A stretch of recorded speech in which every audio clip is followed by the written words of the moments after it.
studio with us this morning is the wife of the British High Commissioner, Gail Featherstone, who also happens to be a mom of 3. She also wrote this book, Mr. Monty's Treat, along with the illustrator for this book, which is Mollie Jackson. Now, Mr. Monty's Treat is a book that aims to raise funds for hospice and palliative care here in Malaysia. And Gail, I understand that you came up with the inspiration from stories your husband used to tell your children at bedtime. Can you elaborate?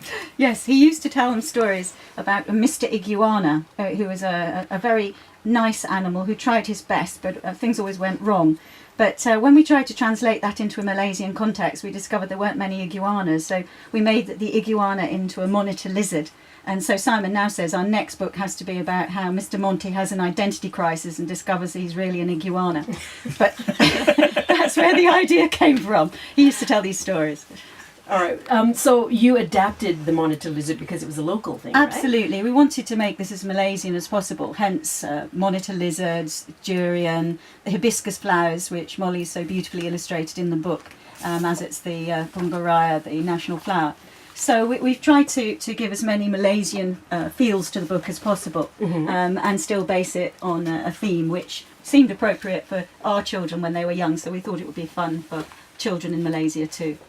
I just wanted to say though, looking at the book, there's this one that I really love, and the fact that it was illustrated so well to the point that even, the BTM, the sticker that's at the side of any truck in Malaysia that tells you how much of a weight is allowed on it, that's even been illustrated in this book. Okay, so you've decided a children's book would benefit Hospis Malaysia. Why not a different type of book? Maybe a coffee table book on Malaysian nature and things like that? Oh, because it was aimed very much at raising the profile of the children's paediatric care programme, which was launched a couple of years ago.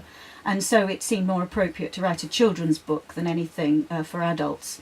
And because palliative care for children is in many ways different from that for adults.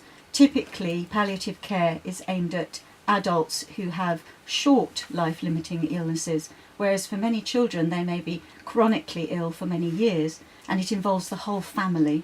So paediatric palliative care is very different and needs specialist training, and therefore a programme, the first of its kind in Malaysia and in the immediate area, was a very vital development in palliative care, which had never been developed before. And of course, all proceeds or a portion of the proceeds will go to Hospis Malaysia? Oh, everything goes to Hospis Malaysia. That's brilliant. And there's one other thing I must mention.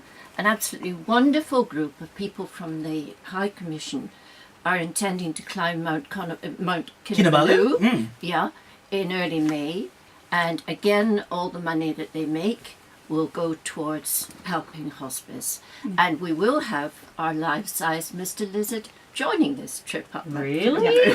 That's right. So and again, as thanks have been said, to all our families and all the friends who supported us all along. It's wonderful having the both of you, Mollie and Gail, in the studio with us this morning. Pleasure and a privilege to be here. Thank you very much for asking us.